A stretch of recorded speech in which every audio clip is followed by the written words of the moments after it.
Hi guys, and welcome to Tech Tricks tutorial. Today, we are going to talk about how to link thread in Instagram.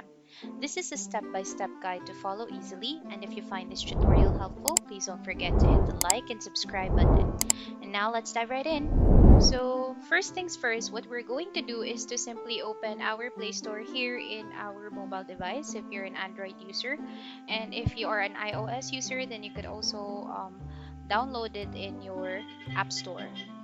Alright, so here, since I'm using an Android device, I'm going to open my Play Store and search for threads here in the search bar above.